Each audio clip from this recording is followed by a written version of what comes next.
Hello रामराम. मी शंकर शिंदे बोलतो. मी आमच्या गावातील खांडीतील महादेव दर्शनाला आलेलो आहे.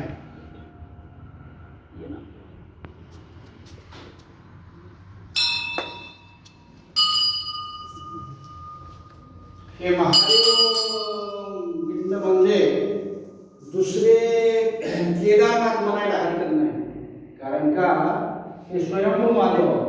मला 70 वर्ष झाले, मी तर बघत असतो 60 वर्षापासून असत आहे.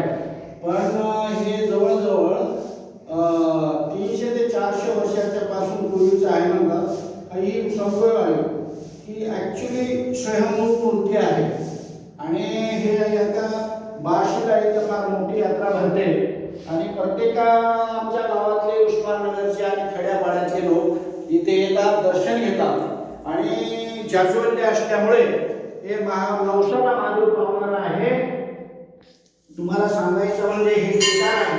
आणि आमचे केदारपीठाचे जगद्गुरू महाराज यांनी असं ठरवलेलं आहे की ही महाराष्ट्रातील दुसऱ्या नंबरचं केदार बनवण्यात येईल आणि या कामाला सुरुवात महाराजांच्या हातावरच होणार आहे.